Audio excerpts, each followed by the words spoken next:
임신 시도를 한 게 3년 7주차에 계류유산 판정을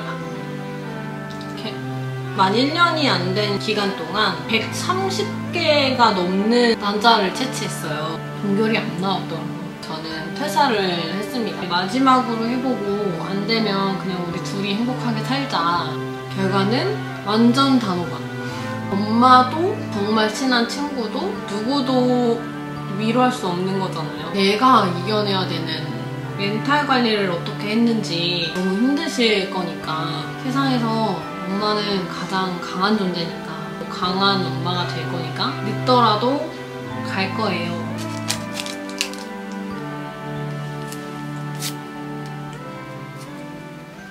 긴 얘기가 될 수도 있으니 차를 한 잔 준비할 건데요.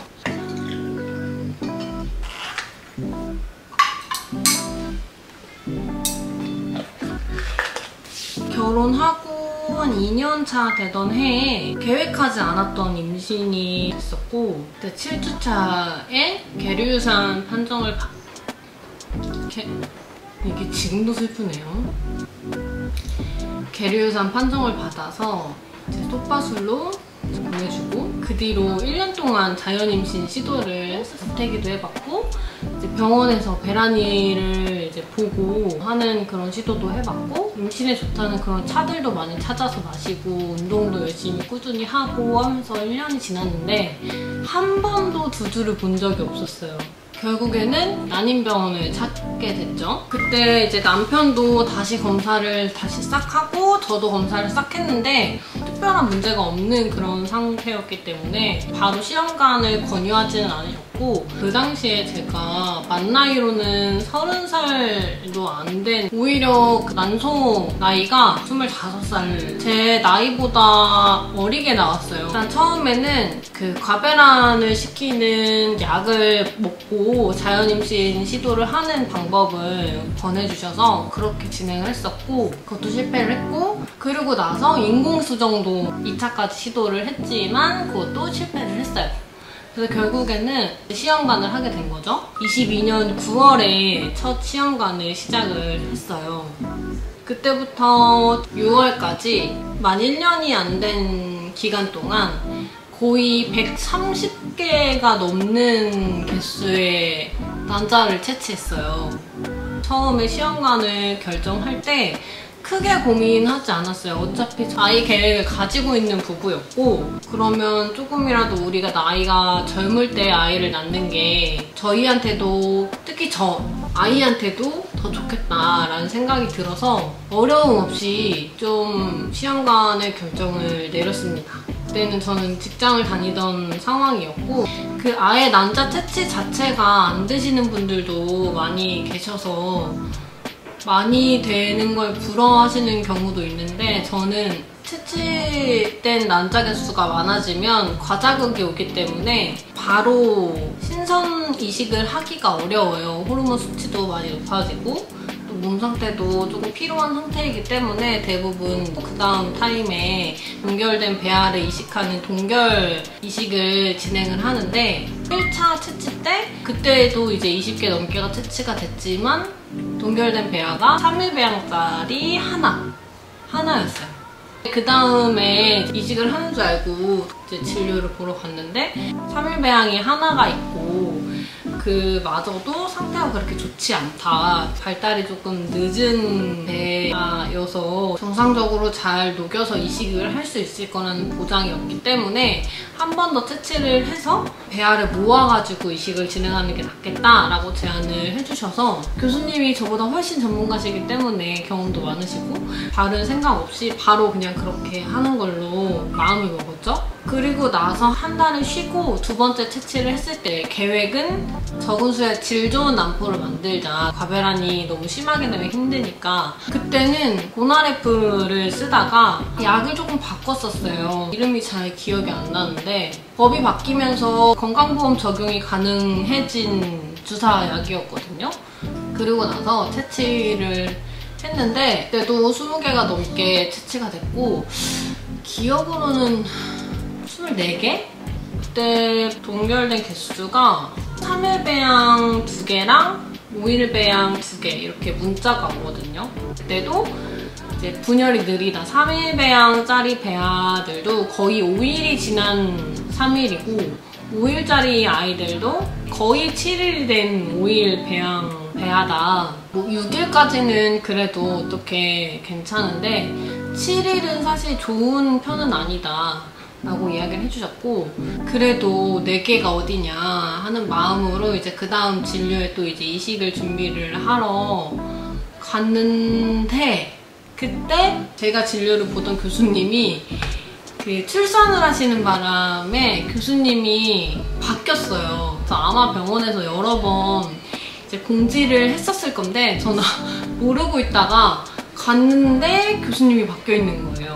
뭐 어떡해요? 교수님이 안 계신데. 그래서 이제 바뀐 다른 교수님한테 이제 진료를 보면서 그래도 채취를 2번이나 했는데 이식을 한 번도 안 해보는 거는 저한테도 너무 이제 힘들고, 이제 배아 질이라는 거는 어쨌든 육안으로 관찰을 하는 거라서 또 결과가 어떻게 될지 모르기 때문에 한번 이식을 해보자 해서 그때 5일 배양짜리 2개를 녹여서 첫 동결 이식을 진행을 했습니다. 결과는 완전 단호박. 2줄 미세한 매지가이도 없이 단호박이었어요. 제가 다니는 병원은 5일 배양 배아 이식을 선호하는 병원이에요. 그래서 웬만하면 동결할 때도 5일까지 키웠다가 동결을 시키는데 이미 5일 배양짜리가 하나도 없는 상태예요. 다시 채취를 해보자 3차 세 번째 채취를 시작했죠. 저는 사실 되게 금방 될 줄 알았어요. 그때는 조금 차수가 진행이 되기도 했고 좀 위로가 필요한 시점이기는 했어요. 뭔가 교수님이 갑자기 바뀌었지만 어떻게든 임신시키니까 걱정하지 마시라고 이렇게 이야기를 하시는 게 의지도 되고 또 위로도 돼서 그냥 바뀐 교수님으로 진행을 했고, 3차 채취를 이제 했을 때 그때는 제일 많이 나왔어요. 내가 29개인가? 다시 고나래프로 돌아와서 거기에 IVF 주사를 추가했어요. 이게 난자질을 조금 좋게 해주는 데 도움이 되는 그런 주사라고 하시더라고요. 그리고 저랑 남편이랑 포큐텐을 추가로 먹기 시작했어요.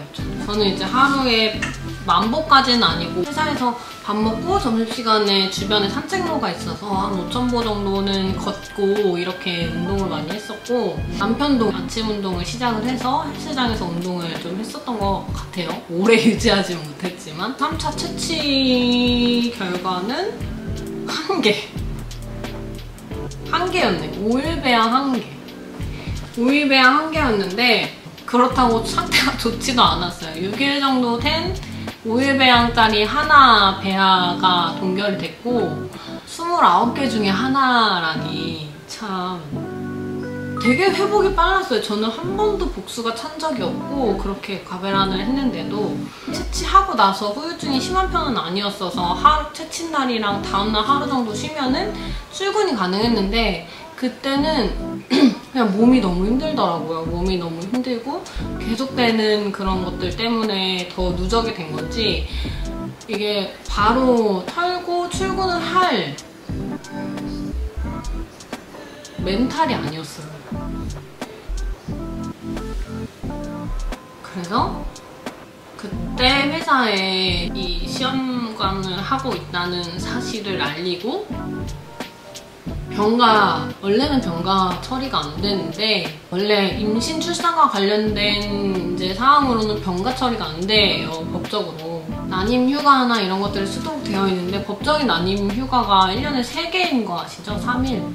하루가 유급, 이틀은 무급. 일주일에 2번은 병원을 가는데 1년에 3일 난임 휴가로 굳이 그거 3일을 쓰자고 회사에 이 시험관 난임 사실을 알리고 싶은 사람이 많지 않을 거예요. 물론 공무원분들은 휴가가 잘 되어 있더라고요. 근데 저희는 그렇지 않아서 그때 그 사실을 알리고 병가 처리를 해주셨고 그래서 그 주를 푹 쉬고 그 다음에 출근을 했던 경험이 멘탈이 아작이 났지만 그리고 나서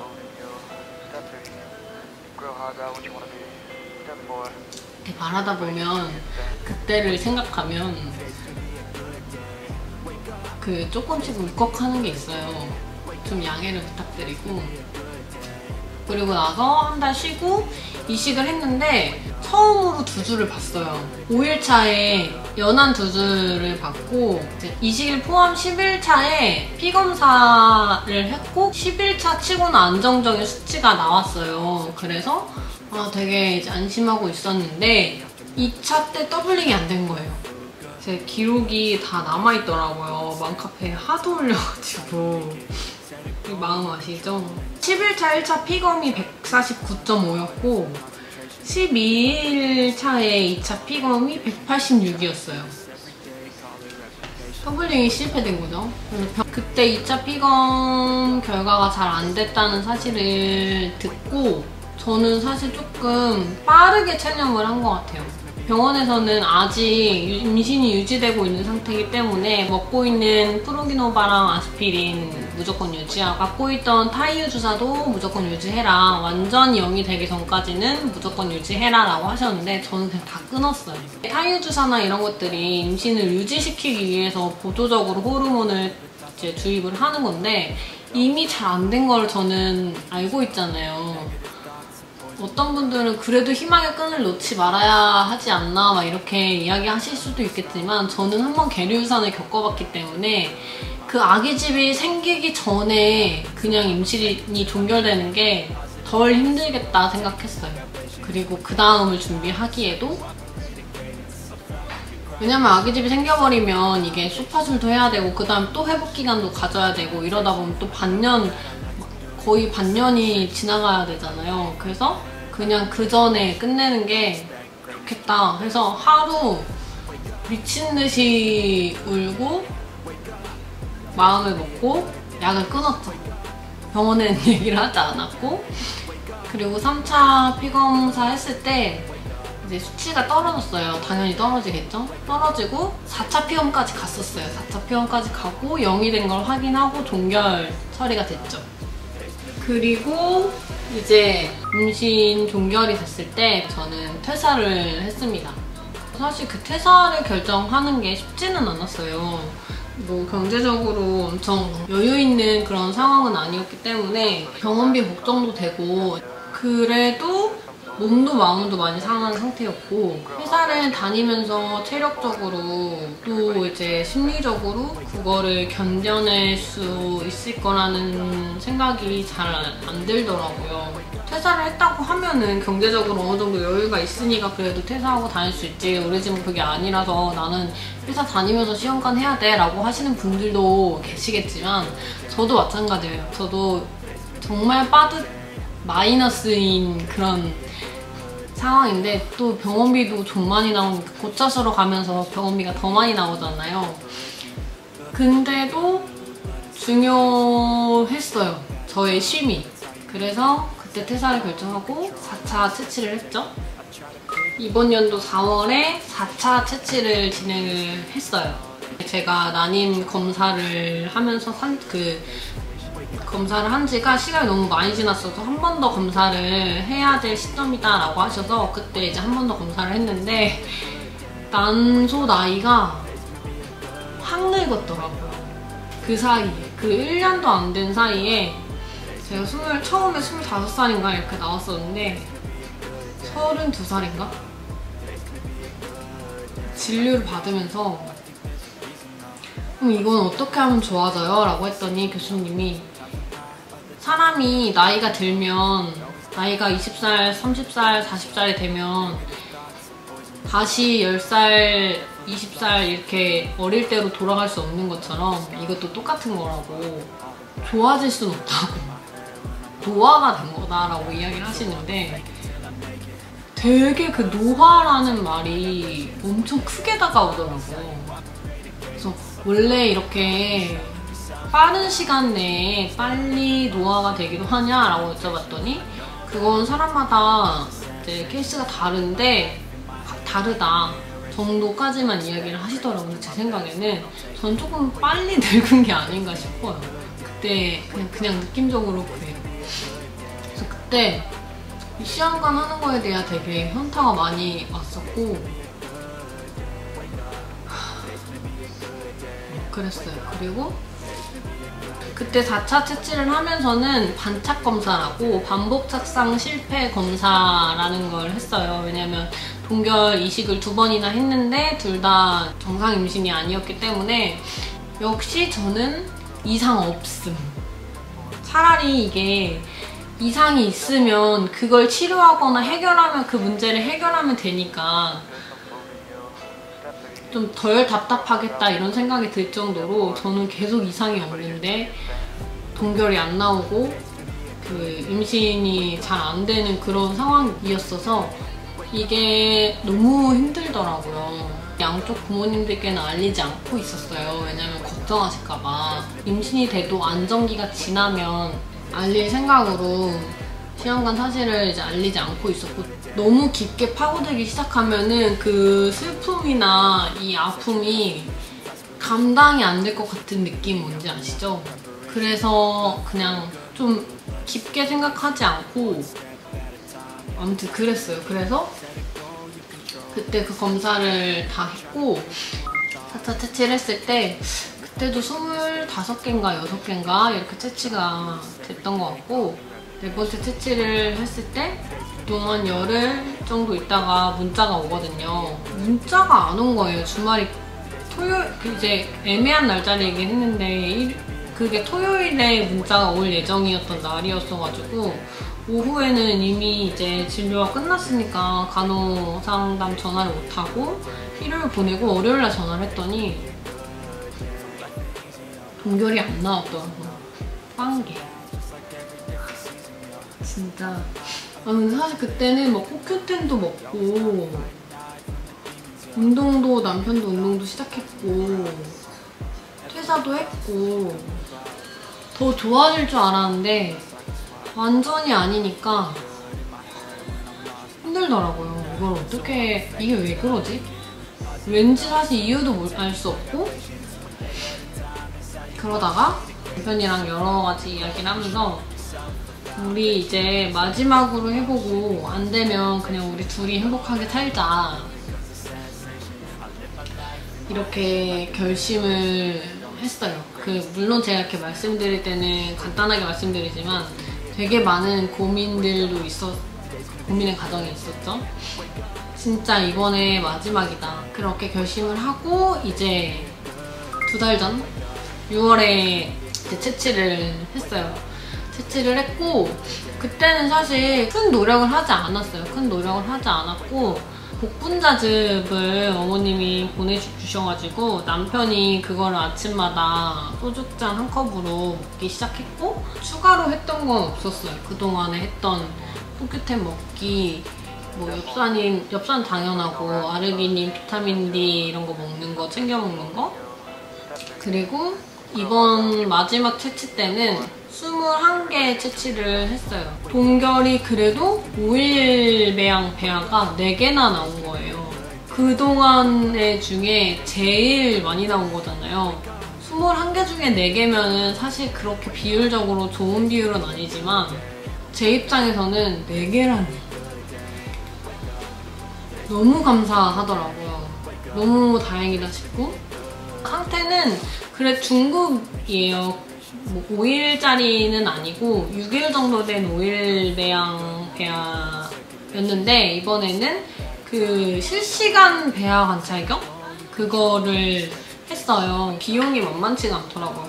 그래도 그거를 실시간으로 관찰하면은 원래 배아 상태를 보기 위해서 중간중간 이렇게 꺼내보는데 그렇게 외부에 노출되면서 영향을 받을 수 있기 때문에 그런 것들을 차단할 수 있고, 그리고 이 배아가 발달하는 게 그냥 일정한 속도로 발달하는 게 아니라 처음에 갑자기 막 많이 빠르게 발달하다가 나중에 느려지는 친구들도 있고 처음에는 정상적이다가 나중에 빨라지는 친구들도 있고 막 되게 다르기 때문에 그나마 제일 정상 속도로 발달을 했던 아이를 선별해서 이식을 할 수 있는 장점이 있다라고 하시더라고요. 근데 이거를 원래는 다른 병원에서는 선택을 할 수 있다고 제가 맘카페에서 본 것 같은데, 그래서 이거 이제 권유하셨는데 어떻게 할까요? 고민하시는 맘카페 분들을 종종 봤거든요. 저는 채취하고 그 다음에 채취 결과 보러 진료 보러 갔을 때 그때 그걸 했다 이렇게 이야기를 해주시는 거예요. 비용이 만만치가 않은데 왜냐면 개수에 따라 또 이제 그게 가격이 달라지는데 전 20개가 넘었잖아요. 진짜 퇴사도 했는데 그래 아무튼 그래도 이제 좋은 게 좋은 거라고 그렇게 진행을 하고 그 중에 가장 발달 상태나 속도나 이런 모양이나 과정상의 그런 것들이 가장 좋았던 배아를 선별해서 지금 3차 이식을 눈사람 배아를 이식을 한 상태입니다. 멘탈 관리를 어떻게 했는지 너무 힘드실 거니까 저를 우선으로 생각하는 시간들을 보냈죠. 한 번도 남편한테 힘들다는 얘기를 하지 않았어요. 이걸 누군가와 나눈다고 해서 벌어지진 않는구나.